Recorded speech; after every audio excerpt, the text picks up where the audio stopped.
two grand allies of World War II, the United States and the Soviet Union fought together bravely and courageously against fascism, but will now turn into enemies. Their different ideologies turned the world and space into a battlefield. It was a war unlike any other. A war between two former allies. A war between two economic systems, capitalism versus communism. A war between two ways of life, freedom versus oppression. The Cold War. The United States and the Soviet Union waged the Cold War from the depths of the ocean to the expanse of space for more than 4 decades. 40 years of uncertainty and fear of nuclear disaster. Political personalities who led the front came to be known as the Cold Warriors. Welcome to the Cold Warrior Hall of Fame, where the war is just about to turn hot.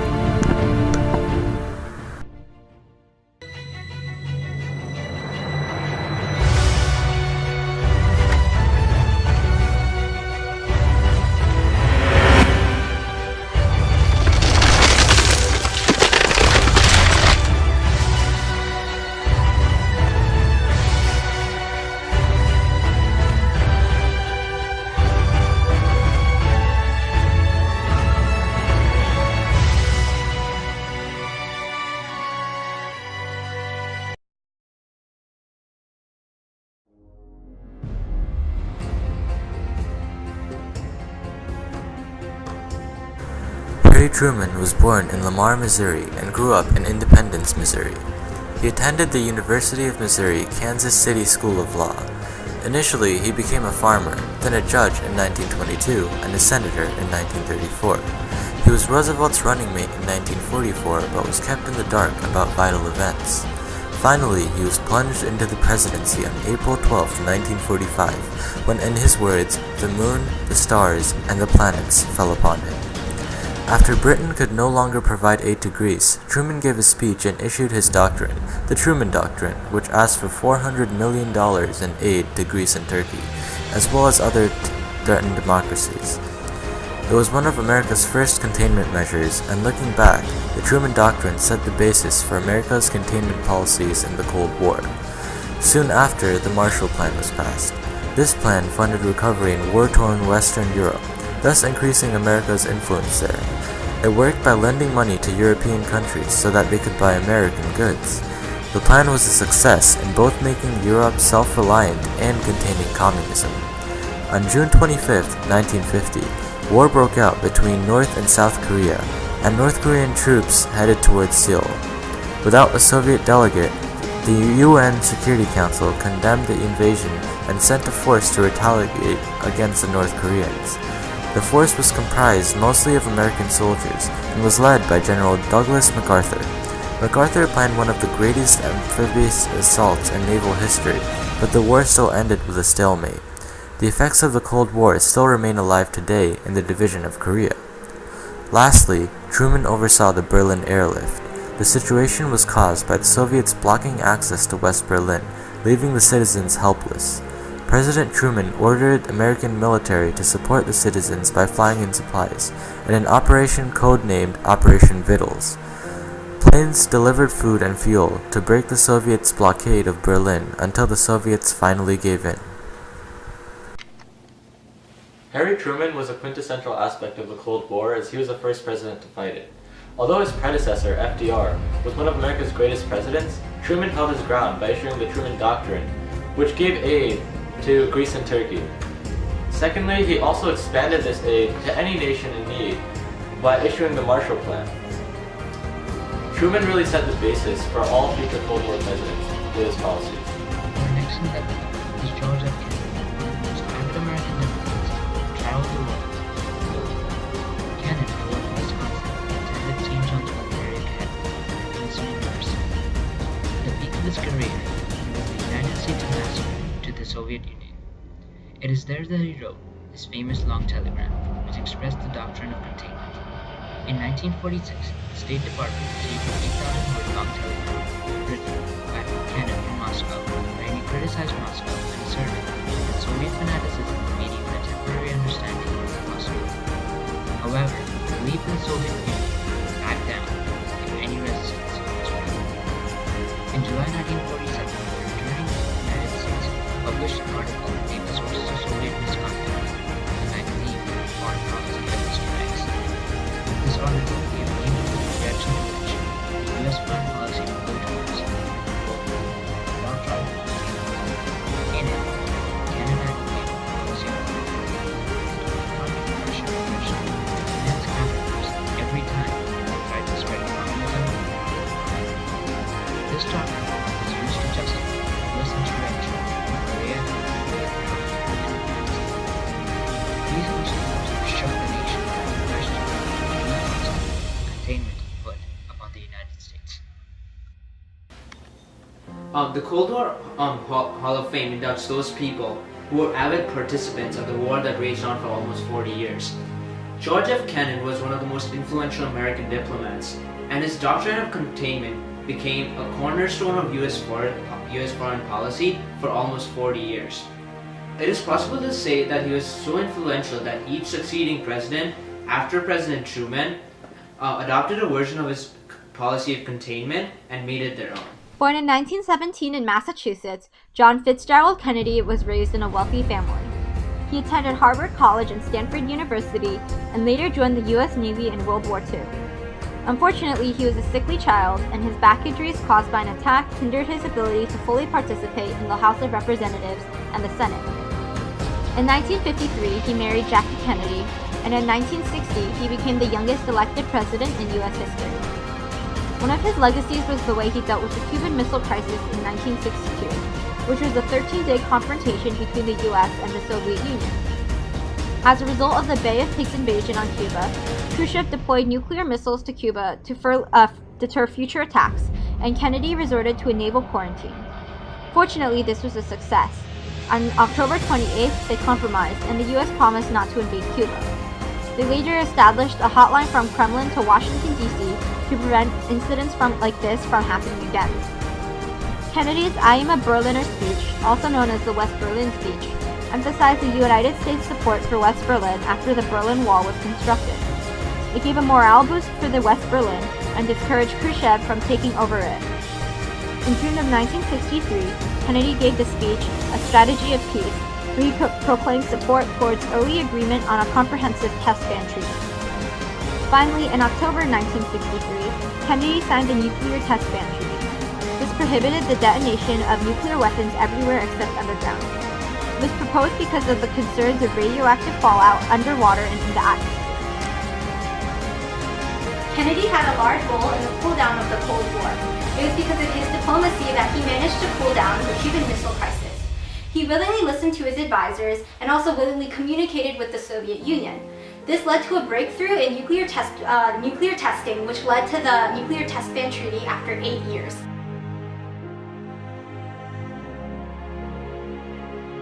John Foster Dulles, born in 1888 to a family of statesmen, became one of the key architects of U.S. foreign policy for almost a decade under President Eisenhower. His diplomatic skills are evident when he accompanied the U.S. delegation to the Versailles Peace Conference, helped prepare the United Nations Charter, and negotiated a peace treaty with Japan following the end of World War II. As Secretary of State, he left an indelible mark upon U.S. history. From the get-go of his term, he criticized the policy of containment of being too defensive a stance against communism. His critical views were expressed in his book, War or Peace. Instead, he favored a policy of rollback of Soviet power by threatening massive retaliation if the Soviet Union took any aggressive action. One of his most successful accomplishments was the formation of the North Atlantic Treaty Organization, NATO, and the Southeast Asian Treaty Organization, SEATO. NATO became an instrument to ensure Soviet expansion because with it, Dulles had the capability of threatening massive retaliation in the event of war. His brother Allen Dulles was a CIA director. Their partnership was instrumental in bringing down the rule of Mohammad Mossadegh, who tried to nationalize the oil industry of Iran and effectively destroy the spread of communism in that country. Dulles believed neutrality during the Cold War to be important. This ideology was unacceptable to the Arab nationalism of Gamal Abdel Nasser, leader of Egypt. When Nasser declared neutrality, Dulles tried to put economic pressure on Egypt and refused to build the Aswan Canal. In response, Nasser nationalized the Suez Canal, and Dulles used his policy of economic pressure to backfire. This showed that although Dulles wanted to destroy communism, he could only contain his predecessors and eventual successors. Finally, Dulles told President Eisenhower formally the Eisenhower Doctrine and stated that the United States would welcome any other nation as an attack by communism. During the 1950s, the Cold War turned hot, and John Foster Dulles, as Secretary of State, was one of the most important, if not the most important, Cold War policy implementer under President Dwight Eisenhower. He was responsible for the creation of NATO, the North Atlantic Treaty Organization that unified 12 North Atlantic nations and that expressed the principle of collective self-defense to prevent and stop Soviet expansion. The history claims John Foster Dulles as the person who brought the United States at the brink of nuclear disaster. Although it might be true, he was really pragmatic and flexible in his foreign policy, which is proven by declassified historical documents. Thus, he gave the United States an edge in the Cold War by threatening the use of nuclear disaster, but never using it. Nikita Khrushchev was one of the most powerful Soviet Cold Warriors and was destined for the role when he rose to the premiership in 1958. In general, as a premier, he criticized Stalin's leadership and strove for cooperation between communism and capitalism. One of Khrushchev's first direct encounters with a high-level United States politician was during the kitchen debate, where Khrushchev and Vice President Richard Nixon had a friendly exchange between the merits of democracy and communism. Nixon demonstrated the new color television sets showing America's advanced technology and told Khrushchev to not be afraid of ideas. After all, you don't know everything. Khrushchev countered, saying, "You don't know anything about communism, except fear of it." Nikita Khrushchev also approved the construction of the Berlin Wall to stop East Germans from fleeing into West Germany. After it was built, it completely stopped the flow of Berliners from east to west, as travelers were rarely ever allowed to cross. The east side of the 4-foot-wide wall was fortified with vicious dogs, tripwire machine guns, and soldiers.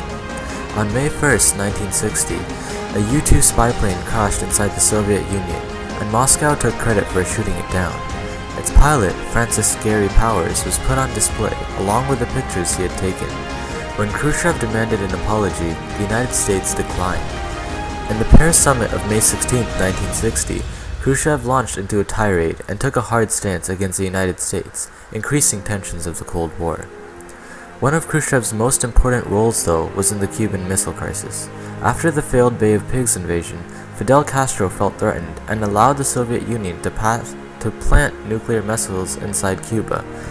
When the United States blocked off shipments to the island and demanded that the missiles be removed, Khrushchev agreed as long as the U.S. promised not to invade Cuba. However, the second day he sent a counteroffer, agreeing to remove the missiles only if America removed its own Jupiter missiles from Turkey. Kennedy publicly ignored the second message and accepted the first, but later agreed to secretly remove the Jupiter missiles. To facilitate future communication, a direct phone line was established between Washington and Moscow. Being the Soviet premier during the presidencies of Truman, Eisenhower, and Kennedy, Nikita Khrushchev was the necessary addition to the Hall of Fame. He was much more willing than his predecessor, Stalin, to compromise, and because of this, he signed the Nuclear Test Ban Treaty.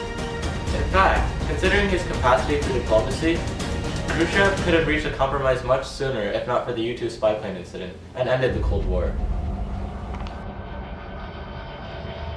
Ho Chi Minh was born in French Indochina in 1890. He had 3 siblings, and as a young child, he studied Chinese and Vietnamese in preparation for his Confucianism studies. He attended Comintern in Moscow, which was hosted by Lenin. In 1930, he founded the Indo-Chinese Communist Party, and in 1941, he founded Viet Minh. Ho Chi Minh's communist government regime started in the August Revolution of 1945, during which he and the Viet Minh attempted to claim Vietnamese independence. Through 1945, the Viet Minh had expanded their numbers and support in the north, with the weakened French and distracted Japanese unable to stop them. On August 19th, Viet Minh forces captured the capital, Hanoi, and on August 25th, Bao Dai abdicated the throne. The next day, the Communist Party of Vietnam began to plan its proclamation of independence. This led to the proclamation of independence of Democratic Republic of Vietnam. He began requesting the Politburo to send aid to Viet Cong's uprising in South Vietnam after he realized that the nationwide elections would never happen. The Politburo was the highest policy-making government authority under the Communist Party of the Soviet Union. This further escalated tensions between North and South Vietnam. Finally, he allowed Viet Cong to execute the Tet Offensive, which was a series of invasions on control centers in South Vietnam. Although they were defeated, it was a political defeat for the United States as public support for the war drastically decreased. Ho Chi Minh led a vital role in the Vietnam War. It was because of his influence that North Vietnam joined communism. He also actively fought for North Vietnam's independence. It's entirely possible that if he didn't lead North Vietnam, the Vietnam War would have never occurred.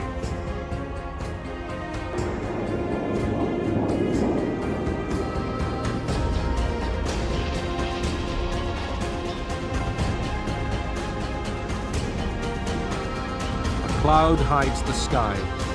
A nuclear shadow falls across the human future.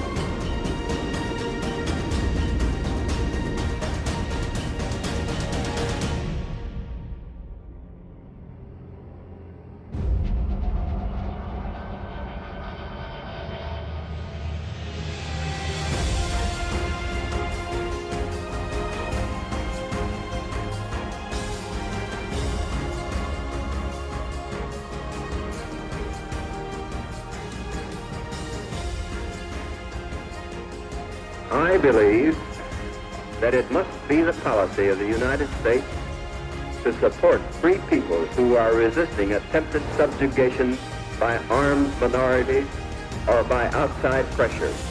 The free peoples of the world look to us for support in maintaining their freedom. If we falter in our leadership, we may endanger the peace of the world, and we shall surely endanger the welfare of this nation.